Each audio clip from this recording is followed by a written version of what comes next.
So just to explain to you guys what it is that we do in here, right, and how we follow the process. So the first week of each module, we talk about the theme that we're in, right? So we set the theme of, so right now we're in the love area. So we set the theme, we talk about the feng shui, we talk about how space, you know, is working for us or working against us, and what we can do to enhance that space, to empower us, to help us open up that energy, right? And then the second week we talk about is the environment and the seasons, and how the seasons affect us, right? They affect us really deeply. You know, for me to already be talking about joy and wanting joy, you know, in my life, that's a real indication that I am being affected by this natural cycle that goes around and around. And it's about being in that cycle, not fighting against it, right? So if you're launching a new business, if you're launching a new program, that kind of thing, or if you're starting a new creative project, then being in the cycle of nature will help you get through that process more easily, right? Knowing when you should be quiet, knowing when you should be growing, knowing when you should be on fire, and knowing when you should be wrapping things up, right?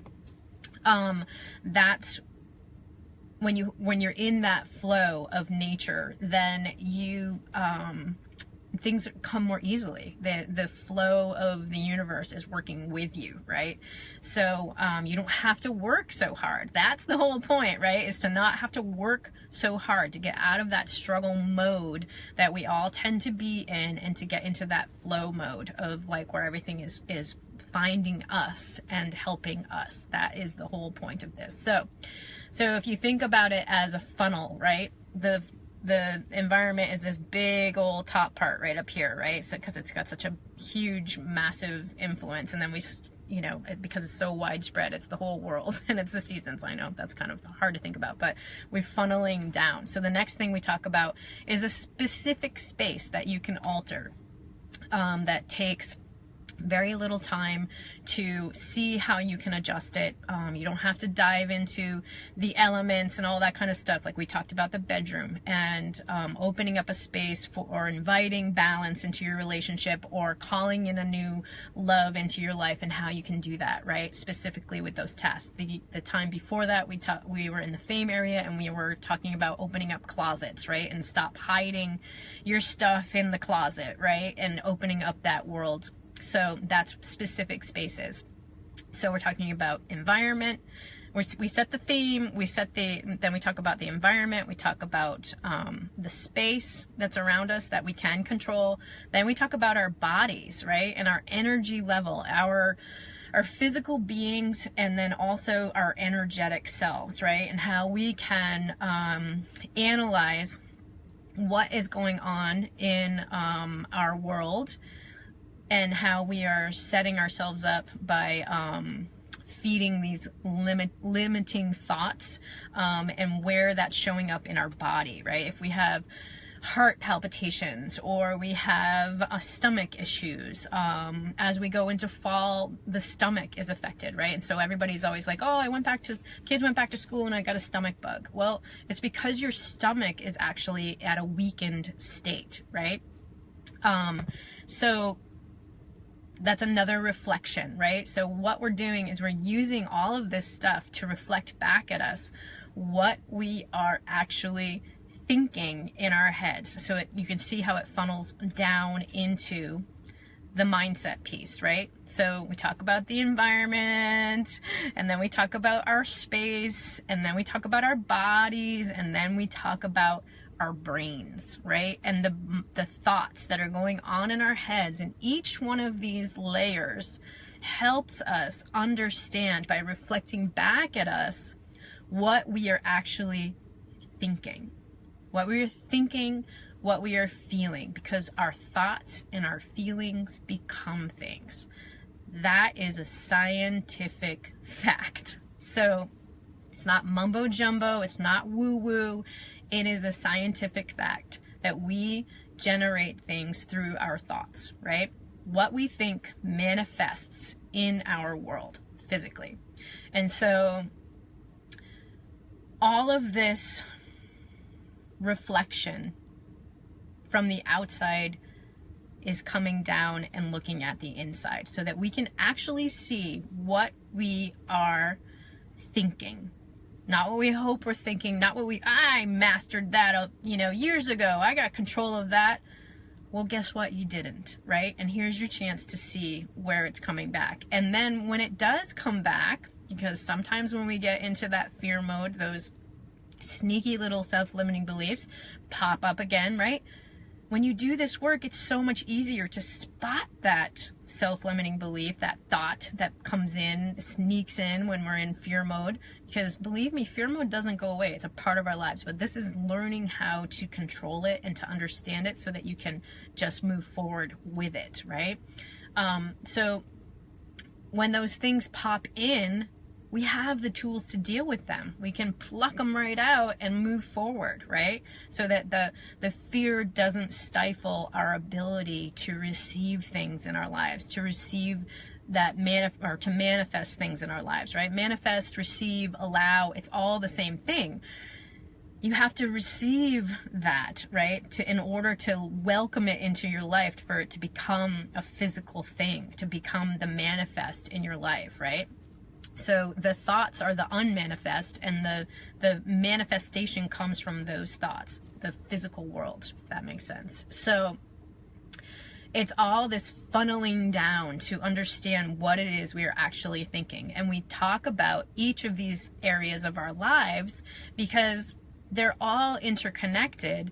And if we talked about, the whole spectrum all at one time, that's just like brain overload, right? So we break it down. We talk about the love area. First, we were in the summertime, we were talking about the fame area. Now we're talking about the love area and the creativity area and how they all relate to each other, because we all have our own unique paradigms of how we grew up, with who we grew up with, where we grew up, all of that kind of stuff. And so we have these unique paradigms about how all this stuff relates. Some of us have issues in the love area that relate to our abundance. Some of us have creativity issues that relate to abundance, right? If you think about abundance really comes from being in the flow of life, right? Receiving everything and being in that state of gratitude and contentment because you are receiving everything that you need. And abundance is really a reflection of your ability and your level of ability to receive things in life. Abundance is the ultimate reflection of our ability to receive in this life. So that's the ultimate ticket, right? Is having that abundance flowing in our lives, having that clientele showing up, knocking on our doors, the opportunities showing up, knocking on our doors, being in the right place at the right time, and having all of that just flow in our lives so that, boom, the abundance shows up, right?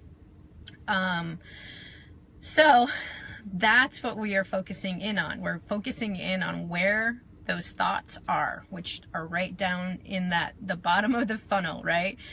So that we can understand what we are actually thinking, so we can rewrite the story. We can see where that self-limiting belief is showing up and how it's just a story that we've been taught, that's been drilled into us, right?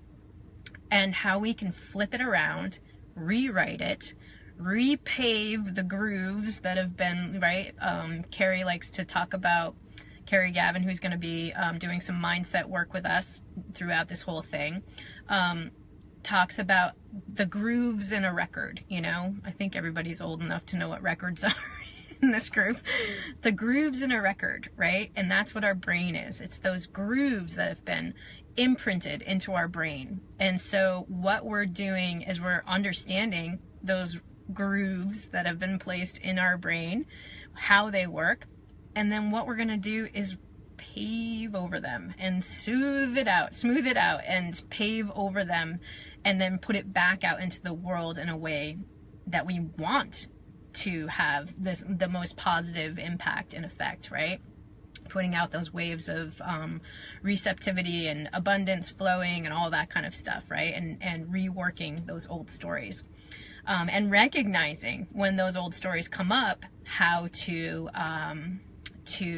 move past them, right? And that's that energy work. It's the tapping. It's the, when I start to go into fear mode, I tap my collarbone right here. You guys will see me sometimes, I'm sure. And I'll, if you see me in person, or, well, I probably won't do it in person, but I'll be sitting like in the car and I'll like start to have a panic attack or something, and I tap my collarbone, and that brings me back into center, and it aligns me with my path and my purpose, and I can breathe again. And it's having all of those tools that keep us in alignment and at our highest vibration, so that we can serve at a higher impact and a higher capacity out into the world, so that the people that are listening to you guys, right? Because most of you in here are healers, you're coaches, you're people that want to make an impact in the world. You're trying to find your path and your purpose. You're trying to align with your passion and bring that into the world, right? In the most impactful way. And how we can do that in the most impactful way is aligning within ourselves, right? So aligning with that passion and purpose, and understanding where our own limiting beliefs are holding us back, so that we can move forward, we can move past it. So, ta-da! That's what we're doing in here in the Academy. So when I put a request out for results, I'm serious. Like, I want you guys to dig in and understand, what was the clarity that you received when you looked at your space, when you, when you saw your space for the first time, or, we did some energy work, and that the layers, peeled back a little bit, and you were able to see what you were able to look in the mirror and understand, what was really being reflected back at you. Or when we did the exercise about relationships and who's irritating you and why are they irritating you, like, what was the aha around that? And what were you able to do to take action to shift that, right? And then to see the shift within yourself, right? So what were the results? So what was the clarity? What was the aha moment? What was the action you were able to take, right? Whether you cleared your space, or you shifted your bed, or you added pink, and it's so important to keep a journal, right? Because we forget that we shifted our bed, and then like 2 days later, you got a phone call from so-and-so who was like, hey, do you want to go out on a date? And you don't remember that you did the work. You saw the block, right? You saw the block in your physical space. You did the work and you got the results. And it's so easy to excuse those things, right? It's so easy to excuse those as coincidences. There's no coincidences in this world. You did the work, you took the action, you got the results. And you should feel empowered by that, right? You should feel empowered by the action that you took, the ability to move past the fear. And following your own intuition is so empowering, right? And that's another thing that we're trying to do in here, is open up that intuition, right? And to understand how powerful we are and how powerful our perceptions are in this world. So, and the feelings that we feel, right? Like the intuitive hits, right? You can say, oh, it was just a coincidence, it's no big deal, whatever. But it is a big deal, right? And the more you align with that, the more you understand where you are blocking those miracle coincidences, those are little miracles that happen to you every single day, right? And when you start to understand the power that you have to create those miracles every single day, boom. Like, that is being in alignment, right? And that is calling in that power and working with the universe. That's what they call co-creating, right? Co-creating this life, working with the universe to make this work. So write those things down. If you take an action, if you find clarity, right, around something, write it down. Just one sentence. I saw that my bed was pushed up against the wall. Jen said that, I'm not calling in a partner. Write it down. one sentence, 2 sentences, right? Then, so you have the clarity. Then I took the action, right? I pulled my bed out. I added 2, bedside tables. Write it down, right? Log it in. And then when you get the results, write it down, right? Document it, because it's so empowering. So that's what I say when I talk about results.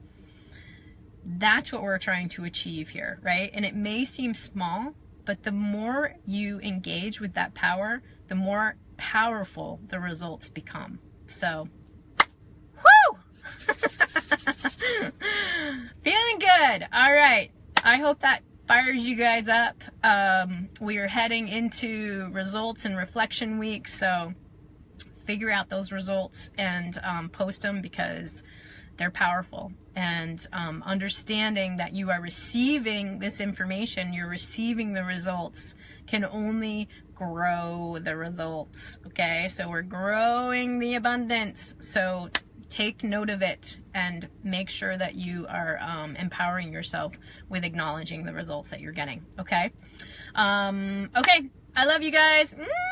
I hope you have a fabulous day, and I will be talking to you soon.